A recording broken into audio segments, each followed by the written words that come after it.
दिल्ली में धमाका हुआ, उसके बारे में आप जानना चाहते हैं। धमाका किसने किया, क्या इसके तार पाकिस्तान से जुड़े हैं और पीएम मोदी क्या करने वाले हैं। तो दिल्ली में धमाका और पीएम मोदी छोड़ेंगे नहीं। ये क्यों कह रहा हूं, पहले जरा धमाके की वो तस्वीरें देखिए। बीती रात दहशत का मंजर था। ये लाल किले के सामने की तस्वीर आप देख रहे हैं जिस वक्त धमाका हुआ। सोचिए उस मंजर को, धमाके के बाद डर, दहशत और खौफ था और चारों तरफ आग पसरी हुई थी। और इन धमाकों में 12 लोगों की मौत हुई है, उनके परिवार में मातम पसरा है, रो रो कर बुरा हाल है। भूटान से दिल्ली धमाके के दोषियों को कड़ी चेतावनी दी है पीएम मोदी।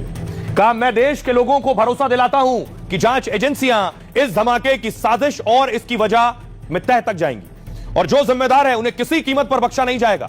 सभी दोषियों को बहुत जल्द न्याय के कटघरे में लाया जाएगा। दिल्ली धमाके के बाद मोदी का ऐलान बहुत बड़े एक्शन का संकेत है।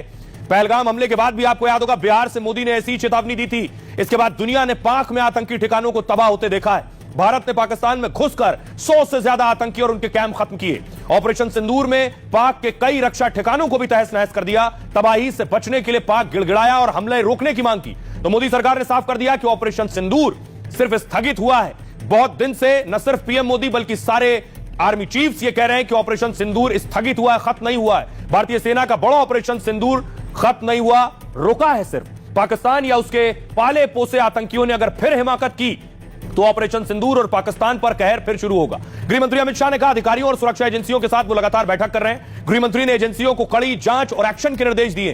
कहा, इस कृत्य में शामिल हर गुनाहगार को अंजाम भुगतना होगा। रक्षा मंत्री ने कहा, धमाके को लेकर वार्निंग दी है। कहा, साजिश रचने वालों को किसी कीमत पर माफ नहीं करेंगे। दोषियों को बख्शा नहीं जाएगा, उन्हें कड़ी से कड़ी सजा मिलेगी। हमारी एजेंसियां घटना की तेजी और गहराई से जांच कर रही हैं। जांच एजेंसियां हर एंगल से दिल्ली धमाके की जांच में जुटी हुई हैं और समय आने पर पूरे मामले की जांच सार्वजनिक की जाएगी। लेकिन एक बात तो तय है कि किसी भी दोषी को बख्शा नहीं जाएगा। पाकिस्तान में इस वक्त खौफ है और दहशत है। असीम मुनीर हो या शहबाज शरीफ, कल शाम ब्लास्ट के बाद से ही पाकिस्तान में मीटिंग पर मीटिंग हो रही है। मुनीर ने आनन फानन में तीनों सेना प्रमुखों के साथ बैठक की है और तीनों सेनाओं को हाई अलर्ट पर रहने के आदेश दिए गए। सभी एयरबेस और सैन्य ठिकानों में रेड अलर्ट जारी किया गया है। इसके अलावा पाक ने अपना हवाई क्षेत्र बंद कर दिया है, प्रतिबंध लगा दिया। दावा है कि पाकिस्तान में एयर डिफेंस सिस्टम एक्टिव कर दिया गया है। पाकिस्तान को डर है कि भारत फिर ड्रोन या लड़ाकू विमान से हमला न कर दे, इसलिए पाक की एजेंसियां और सेना बचने से के इंतजाम ढूंढ रही है कि बचेंगे कैसे। इस्लामाबाद से सैन्य ठिकानों को पल पल की रिपोर्ट देने की ऑर्डर है। खबर है कि देर रात शहबाज की मुनीर के साथ एक बड़ी बैठक हुई।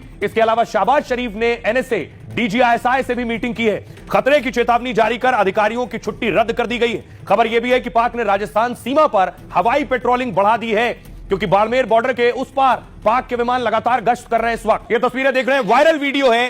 दावा किया जा रहा है पाकिस्तान के कोर्ट में धमाका हुआ।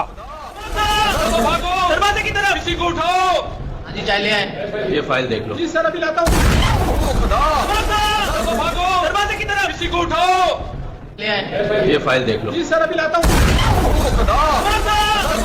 दरवाजे की तरफ किसी को उठाओ।